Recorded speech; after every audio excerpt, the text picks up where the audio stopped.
Book. This was a book that I was sent by Katie herself a few weeks back, so I'm very grateful for that. I got it in a pack actually with some classroom activities and also some pumpkin seeds. So I think looking at the title and looking at what came in the envelope, I had a bit of an idea about what was to come. This was a really cool book. I have typically been reading a bit meatier texts, slightly meatier texts, upper key stage 2 work generally. So I'm consciously trying to broaden my knowledge of the sort of year 4, year 3 book range to start with. This book focused on a young girl, Lottie Parsons, who essentially she was a girl at school that was having quite a tough time. She was getting picked on by a girl called Penelope, the sort of popular girl at school.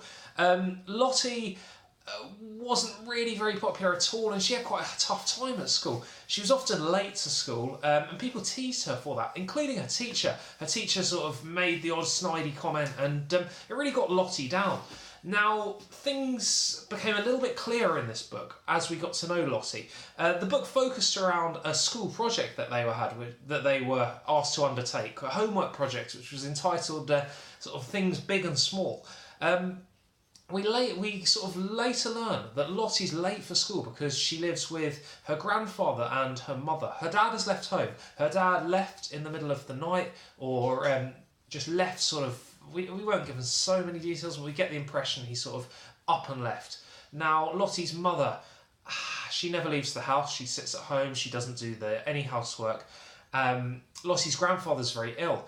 So what happens is Lottie, this young year 3 girl, has slid into the role of young carer. She's late for school because she's actually looking after her grandfather by measuring and supplying his medications every morning. And she's having a really tough time. There's no sort of engagement between home and school. Her mum is actually a bit resentful that she's been asked to do this project. She doesn't really see the point.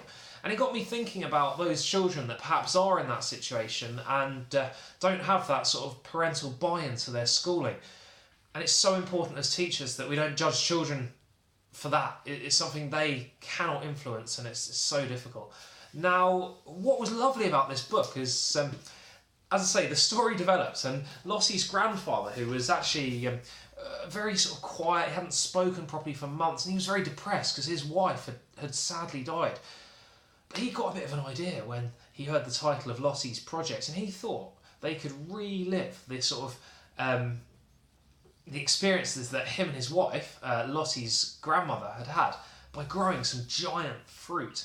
So Lottie and her granddad decided they were going to. They ummed and ahed about what sort of fruit they were going to grow, and decided, you know what, we'll do a giant pumpkin because it was coming to that time of year. Lottie. I won't give too much away, but essentially the ingredients and the methods used to make this enormous pumpkin were quite something, and the book sort of evolves to a point where she's got to take it back to school. She's really pleased with what she's done, but something goes wrong. And it could also end in disaster, and we could think, oh, has Lottie actually made the pumpkin? She's going to get teased at school. But what we see later in the book is some lovely examples of trust, belief, and essentially good and kindness triumphing over sort of bullying, nastiness and mean attitudes. So it was a really nice book. In terms of pages, it read at 144 pages. You can see there's quite good word spread on the pages, so it was a very easy read, but a really enjoyable one. Have a quick look there. There's some lovely features actually sort of detailing how to grow the pumpkin, which is really, really cool. And I thought that would sit beautifully in a year 3 class. It's a book that I think the year 3 class get through relatively quickly, but could perhaps be linked to a science topic of living and growing. There's some mentions of music in there. There's some really nice sort of creative ideas that I thought could be linked to a topic or brought into a classroom.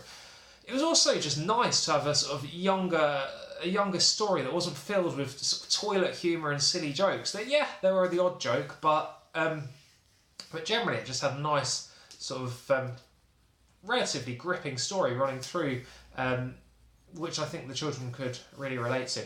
So that was The Pumpkin Project by Katie Smith. Really hope you enjoyed this video, and I would urge you to go and get that book if you're a lower Key Stage 2 class teacher, or if you have perhaps children that were just before sort of primary school age that you think might enjoy listening to that story. That'd be a nice one to get indeed.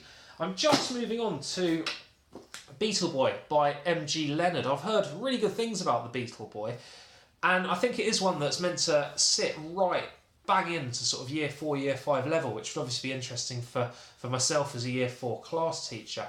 I understand this has recently been picked up as a sort of TV series, which would be very interesting to hear. And on first impressions, really like the look of this book, and there's some extra detail, as you see, so just that on the spine, not the spine, on the sort of front page side. Lovely. So as usual, if you enjoyed it, please give it a thumbs up, guys. And yeah, I'd love it if you subscribe to the channel. Have a good day.